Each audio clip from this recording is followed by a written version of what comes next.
Everyone and their grandmother's dog knows what Lego is. The little plastic interlocking blocks that can be turned into literally anything in the world. From a Lego replica of the Death Star from Star Wars to a blocky car with no wheels.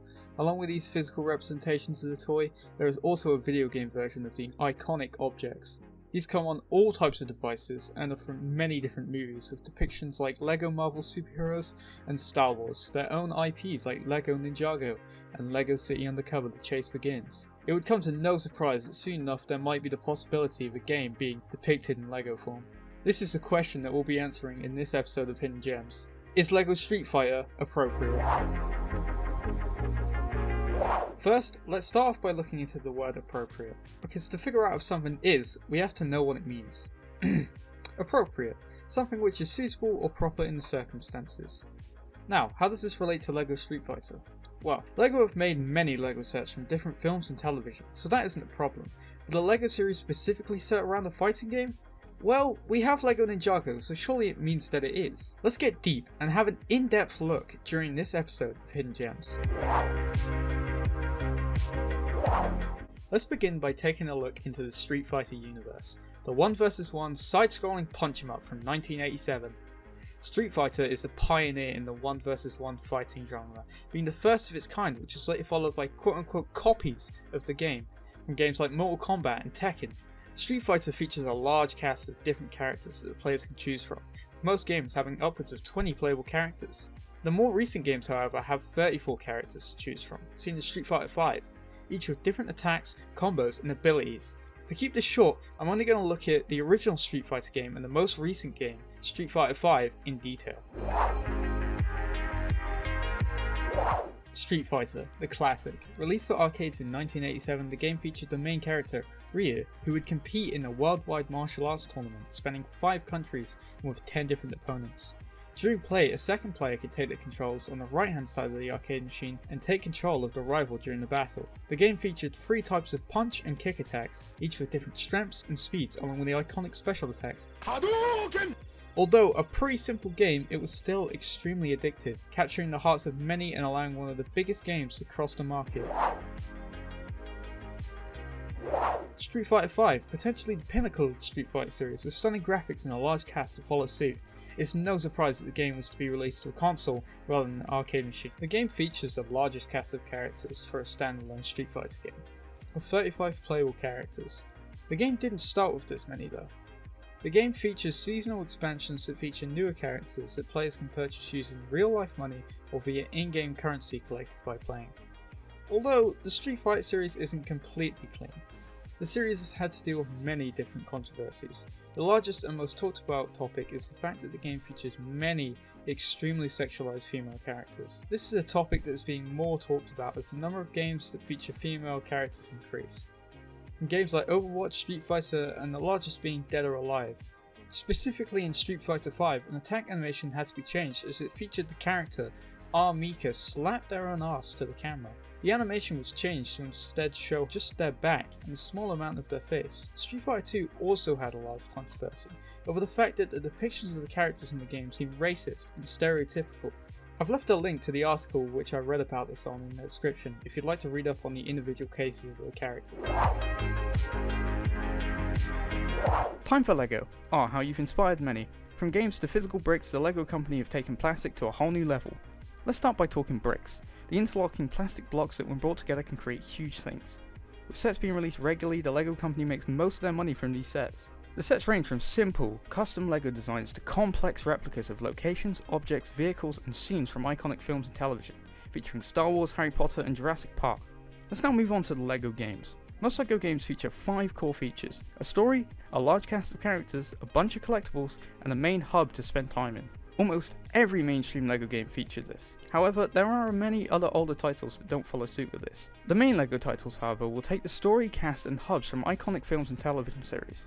For example, the largest Lego games are Star Wars, Marvel, Pirates of the Caribbean and Harry Potter, each huge films and television series for their respected games. However, that doesn't stop the Lego company and TT Games from making custom and unorthodox games. The recent film, The Lego Movie, featured its own complete game, along with a building game made by Lego called Lego Worlds, which removed the need to go out and actually purchase millions of bricks. Although this game doesn't feature many iconic characters from Star Wars and other larger brands, it is still a LEGO game at its core. Most LEGO games feature a cast of characters and locations that are already made. This is mainly due to the fact that it's easy to create LEGO versions of specific films and locations, rather than to think up whole new sets and stories. Most of the games feature a linear set of levels, which feature puzzles, collectibles, and goals. These are seen as characters from the film or series, along with the iconic mini-kits, stud bars, red bricks, and gold bricks, each having different looks in their respective games. After collecting a certain number of each, you can unlock something special for finding them. Others try to collect all to get the 100%, which is possible in each game. In some games, after collecting a number of bricks, you can build certain vehicles or characters that you can play as. I recently did a survey for this question and came up with some interesting results. I asked a multitude of questions, one of which being, would you rather LEGO Street Fighter be a LEGO set, a video game, or both? And the general consensus seems to be both, which I don't really agree with, which I'll talk about later in the video during my conclusion. Another one of my questions was, Street Fighter features a lot of violence. Do you feel that the LEGO Street Fighter could alter children's behaviour? With most people saying no, and the other option being depending on the child's background. Interestingly, most people said that they experienced the game when they were younger. They also said that the game's rating for a LEGO Street Fighter game would go down or stay the same if a LEGO game was created for Street Fighter. Let's now talk how a LEGO Street Fighter could work. Physical LEGO sets of Street Fighter would be super simple for LEGO to create. Fans have already taken it to themselves to make custom LEGO figures of Street Fighter characters. Although, these would have to be released in a blind bag style, as most people wouldn't necessarily buy a set with just characters. Most sets feature a structure, set of smaller vehicles, or a single large vehicle. Let's talk games. If there was going to be a LEGO Street Fighter video game, there would have to be a lot of adaptations, as unlike most games, Street Fighter doesn't have any specific story, as it's just a 1 versus 1 fighting game, so adapting that into levels would be quite difficult. Similarly to the LEGO sets, the closest thing to a location would be the backdrops of the area in which the two characters fight. However, it is never built upon or explored, therefore creating puzzles and hidden areas would be a lot of effort for the developers, as all it is a simple linear room with left, right, up and down movement. Although this could work for a LEGO game, as many of the older LEGO games have featured simple linear levels, the newer games focus more on almost completely open world areas in some cases, with only a couple linear based levels. The newer games are also beginning to lean towards more stages in each level, rather than having more shorter levels. The LEGO games also usually feature a huge cast of characters. Luckily, I've thought of a solution for the number of characters in the game. As there have been multiple versions of the Street Fighter series, there could be multiple of the same character with different traits, which is most commonly seen in the newer LEGO games. I found an article online that states all the characters in every mainline Street Fighter game, and assuming each character had different costumes in each rendition of the games, there could be minimum 159 characters. To conclude, I don't believe that a LEGO Street Fighter would be impossible. However, I don't imagine it would happen, at least in the traditional sense. The LEGO company could make the blind bag style series which feature characters from each game, which would allow for 4 series of blind bag, each with different characters and renditions. However, a game would definitely be off the table, at least in the way that most LEGO games look and feel today. There just isn't any story. A LEGO Street Fighter could exist, but that's all it would be, a reskinned Street Fighter. And there isn't much point in that. A main topic people bring up is the overly sexualized characters, however that wouldn't affect the LEGO depictions.